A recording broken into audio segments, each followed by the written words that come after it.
सभी का स्वागत है हैशटैग क्रिक की बात। आज जो है 4th डे बहुत ही ड्रामेटाइज वे में खत्म हुआ। मतलब आप सोचिए कि इंग्लैंड जब रूट और बाकी सारे प्लेयर्स खेल रहे थे तो हमें लगा कि इंडिया जो है 250 से ऊपर का लीड ले बैठेगा, लेकिन इंडिया के बॉलर्स ने बहुत ही अच्छी बॉलिंग की। उसके बाद 192 पे हमने इंग्लैंड को रोक दिया और आपको मालूम था कि पिछले दिन 3rd डे पे सिर्फ 2 रन से वो बाहर थे, क्योंकि हम दोनों ने बारी बारी से हमने सेम रन स्कोर किया था, जो कि हिस्ट्री बन चुका है। अभी तक ऐसा कभी हुआ नहीं। It is one of A line which has happened this time. Match खत्म होते होते हमने कहा कि भैया 192 इंडिया के लिए क्या है। मतलब our all the batsman from top to bottom has made century except the Karun Nair. Yashasvi Jaiswal century मार चुके हैं, के राहुल फॉर्म में है। उसके बाद आपके करुण नायर के अलावा आपके जो है ऋषभ पंत 2 सेंचुरी मार चुके हैं। And above all, Jadeja is in form. Sundar has made some runs. So everybody, it looks very good. So Reddy भी कुछ रन बना चुके हैं, तो हमें पूरा विश्वास था कि we'll go well. बट शाम खत्म होते पता नहीं क्या हुआ।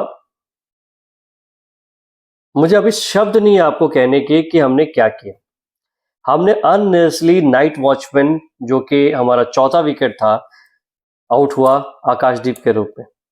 बेसिकली यशस्वी जायसवाल जिस तरह की बैटिंग कर रहे हैं कि 9 out of 10 times he will, वो जो बॉल पे आउट हुए, जो उसने हुक पुल शॉट मारने की कोशिश की, वो शायद अपर कट मारते T20 में, लेकिन पता नहीं उनको क्या हुआ, क्या हड़बड़ाहट थी, किस तरह की वजह से उन्होंने ये शॉट मारा और बॉल खड़ी हो गई और जोफ्रा आर्चर को अपने एक एज दे दिया। उसके बाद इसी तरह करुण नायर आते हैं, थोड़ा सा डाइसी लगते हैं, and then he lift up his bats, he offers no stroke, his career is on line, he should have been playing watchful। मुझे नहीं मालूम कि क्या करुण नायर के साथ होने वाला है, but ultimately it was a failure on trout.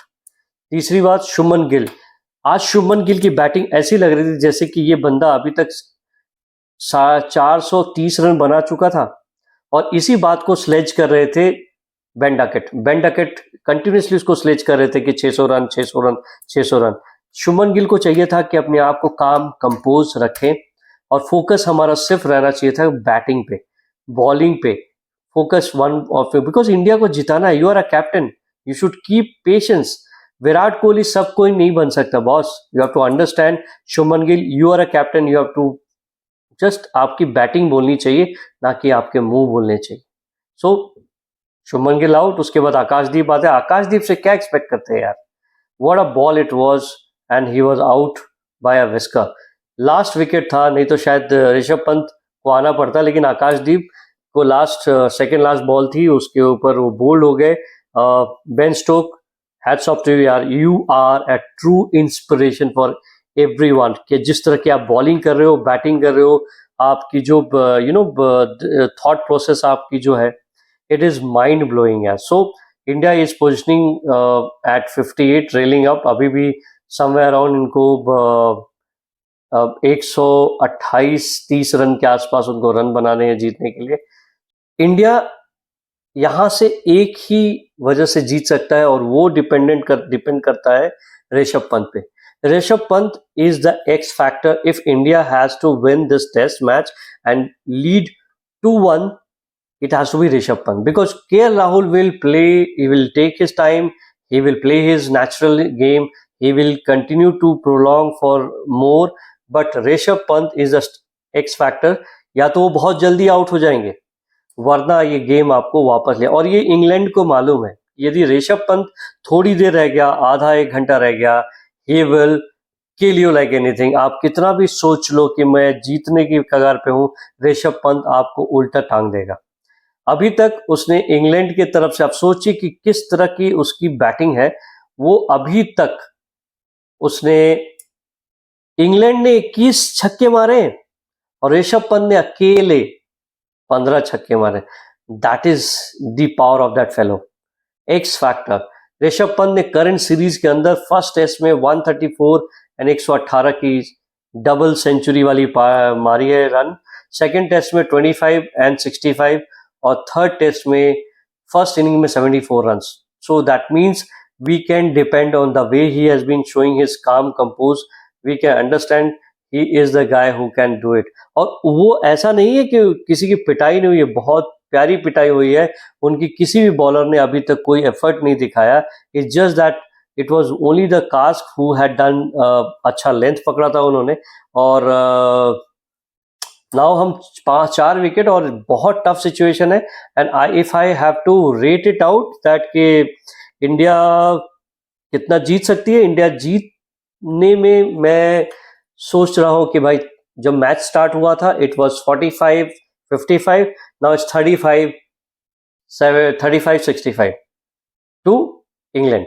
जिस तरह वो अभी हम बैकफुट पे हैं, लेकिन क्या था जब रूट ने रन बनाना शुरू किया, जब विकेट नहीं गिर रहे थे, तो वो कौन था जिसने हमें ये मौका भी दिया या हमें चांस दिया कि हम मैच में वापस आ सके. इट वाज वॉशिंगटन सुंदर. वाह क्या सुंदर है भाई.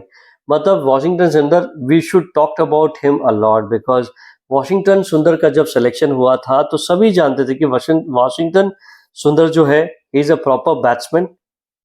ही इज अ प्रॉपर बैट्समैन. पता नहीं मेरा क्यों यार हिल रहा है, मुझे डर लग रहा है.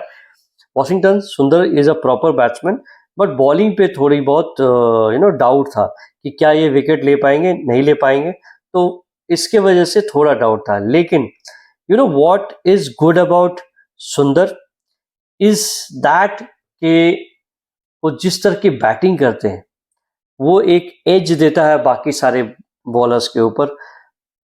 बॉलिंग इस बार बहुत प्यारी हुई. आते ही ब्रेक थ्रू दिया.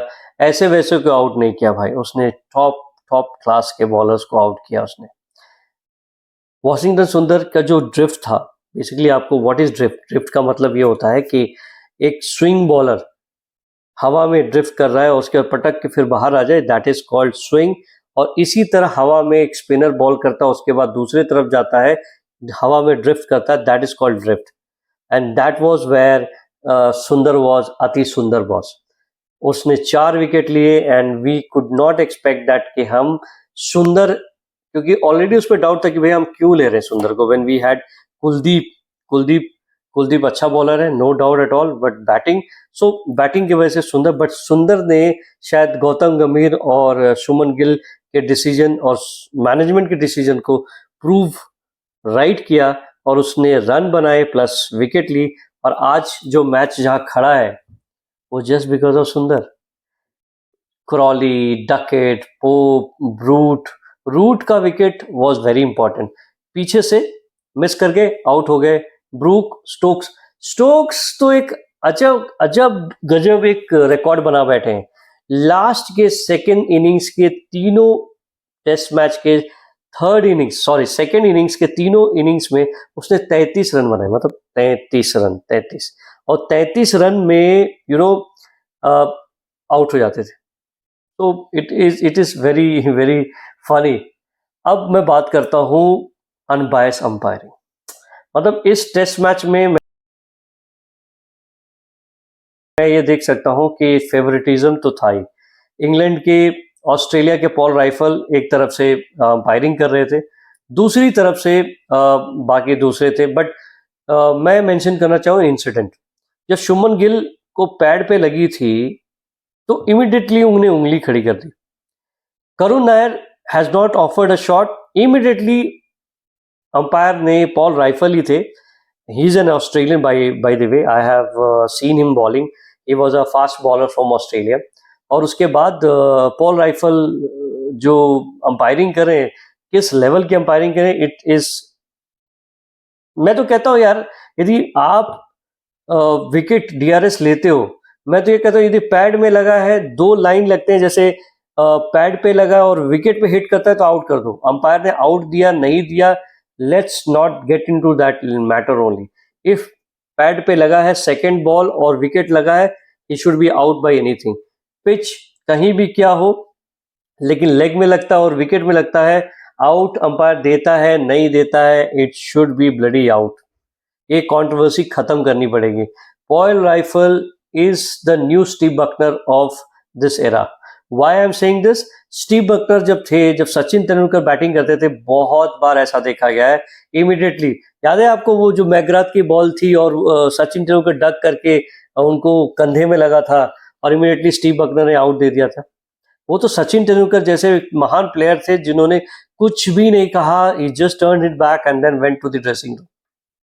तो ऐसे बहुत हिस्ट्री में है।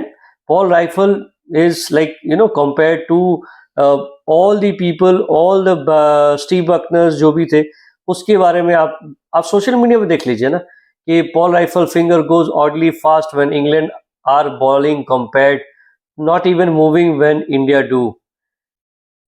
और आप ही बताओ ना यार कि is Paul Reiffel umpiring proper and unbiased और नॉट?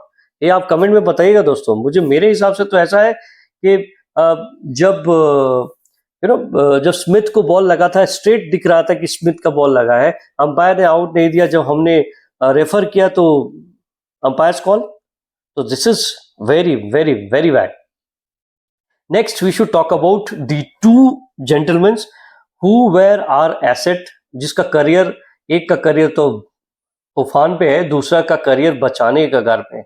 और मैं तो कहता हूँ Yashasvi Jaiswal, what a player he is and it's a gifted, but the kind of shot he has played today, मतलब जिस तरह का शॉट उन्होंने खेला, not is expected boss. Jofra Archer कोई मामूली बॉलर नहीं है, आपको थोड़ा बहुत देख लेना चाहिए, भाल लेना चाहिए, सुन लेना चाहिए, उसके बाद थोड़ा टाइम लेते, उसके बाद जब आपकी आंखें जम जाती तो आप उसको मारते। आपके पास ऑलरेडी स्कोर्स हैं बॉस, करंट सीरीज में आप सेंचुरी मार चुके हो, सेकंड में 4 मार चुके हो, सेकंड टेस्ट में आप 87 28 बनाते हो, थर्ड टेस्ट में 13। जब आपने एक लो स्कोर बनाया तो आपको वेट करना चाहिए था, इंडिया को जिताने के लिए सोचना चाहिए था। This is called inexperience. Yashasvi, not expected, but you have got lot of talent. यदि इंडिया जीत जाती है तो बहुत अच्छी बात है, नहीं तो I think probably you are the guy who should be blamed. आपके पास मौका था बट आपने मौका खोया है। एंड दूसरी बात, I will talk about Karun Nair. Karun Nair is just not happening for Karun Nair. Karun Nair ने यही कहा था कि oh cricket please give me a chance.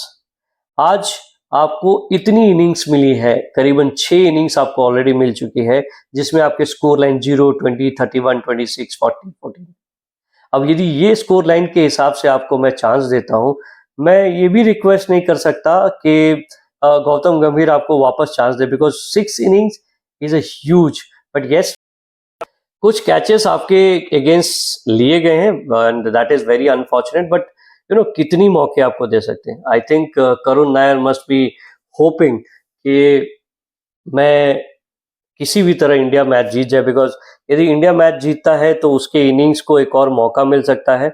I think God please give him a chance once again, because he is a good player. But अभी क्या होता है ना कि आपकी किस्मत आपके साथ नहीं होती है, और अब इस उम्र में उसको वापस मौका मिलना, it's very next to impossible, because Sai Sudharsan is already in to the वहाँ बैठे हुए बेंच को गर्म कर रहे हैं, and he is a very good talented player. And I think Gautam Gambhir, यदि इंडिया जीत जाती है, which I am very hopeful, यदि इंडिया जीत जाती है तो शायद करुण नायर को वापस मौका मिल सकता है। सो गॉड प्लीज करुण नायर के लिए दे दो।